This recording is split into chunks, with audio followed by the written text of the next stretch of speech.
नमस्कार शेतकरी मित्रांनो, कृषी अपडेट या यूट्यूब चॅनलवर तुमचं स्वागत. तर शेतकरी मित्रांनो, कोकण, मध्य महाराष्ट्रात आणि मान्सून आता सध्या आलेला आहे आणि मान्सूनची आगमन आणि आगेकूच व्यवस्थित चालू आहे. तर आपल्या जिल्ह्यात मान्सून कधीपर्यंत येईल आणि मान्सूनविषयी सर्व माहिती आपण या व्हिडिओमध्ये पाहणार आहोत. तर माहिती पाहण्याच्या अगोदर मित्रांनो, तुम्ही जर पहिल्यांदा चॅनलवर आला असं चॅनलला सबस्क्राईब करायला विसरू नका, जेणेकरून सर्व लेटेस्ट अपडेट तुम्हाला लवकरात लवकर या चॅनलवर तुम्हाला मिळून जाईल.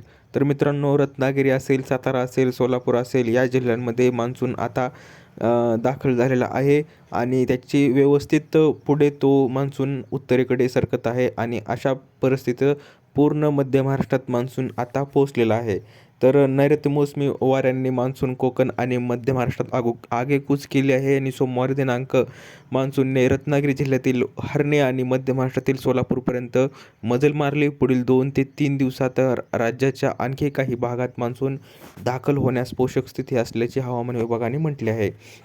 तर आपण पाहूया की आगमन दीर्घकालीन वेळेपेक्षा 3 दिवसात लांबल्यानंतर 4 जून मान्सून देवभूमी केरळमध्ये डेरे दाखल झाला होता आणि मान्सूनच्या प्रवाहाची गती वाढल्याने दुसऱ्याच दिवशी कर्नाटक किनारपट्टी गोव्यापर्यंतचा टप्पा गाठला होता मान्सूनने.